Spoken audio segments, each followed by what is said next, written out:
Gfan 84.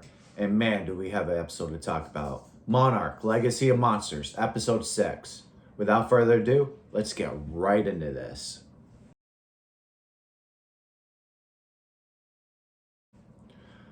Monarch, Legacy of Monsters, episode 6. This episode, we had another filler, but it's a good filler. These filler episodes don't feel like they're fillers. They're more entertaining than the average fillers. So it's more, you stay more locked on to it. Now, this episode, we see the old three, which is Lee Shaw, Kyoko, and William Rhonda. And it's mostly about Lee Shaw, a young Kurt Russell, his son, and Kyoko. We see a little love interest start to bloom between the two. And you see some flashbacks to the future, to the past. So they jump back to the present time of Kate, Rhonda, Kyoko, and May with Lee Shaw and their newest addition, Agent Duvall. Now she decides to defect the old standard Monarch to join, which I believe will be the new incarnation of Monarch. And she just decides to join their revolution, if you want to call it that. Now, let's jump back to the past. Like the episode, you're going to have some jump forwards and jumps backs. Now, in the back, Lee Shaw is trying to get funding from the military to keep this boat sailing. And Kyoko and William Rhonda go out to investigate a Titan. And Lee Shaw seems like he's fallen head over heels for Kyoko.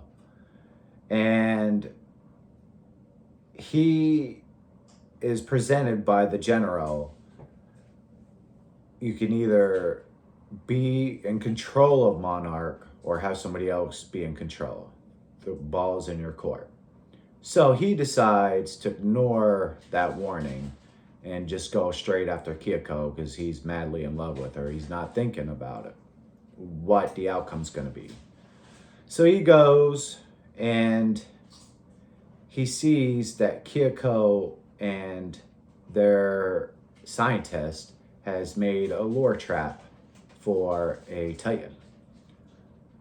And boy, was it a Titan that I was not expecting. So this Titan takes the bait.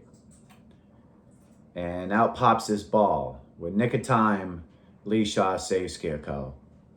And then we see the Titan emerge. Wow. Godzilla coming out. He was not killed by the atomic blast, which we knew. King of the Monsters. It was pretty nice to see that. It's pretty cool to see Godzilla. I thought we would probably see him one, maybe two more episodes.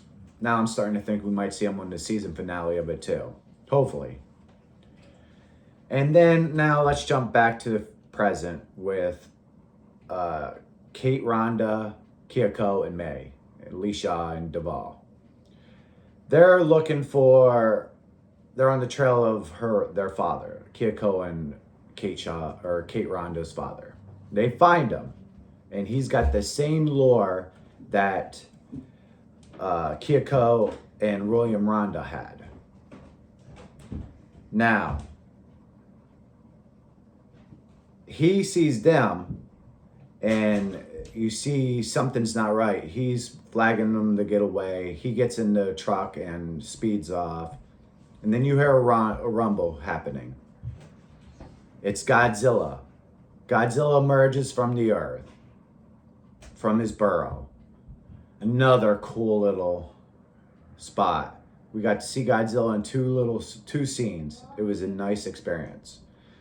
These fillers are turning out to be pretty plentiful. I'm really liking it a lot. Not blowing smoke up Godzilla's show or anything. It's just really a good series. And that pretty much, Monarch is tracking them. And they ricochet off Godzilla's torso. And Lee Shaw says they're all dead. They couldn't find no evidence of any remains. So if they really survived or if he's just playing them, we don't know. Now the new three, Kate, Kentaro, and May, they decide to go their own path. Why Alicia and Agent DeVoe are gonna go and do their Monarch thing. Excited to see what happens on episode 7. Gfan 84. Can't wait to talk about Monarch, Legacy of Monsters, episode 7. See you next time.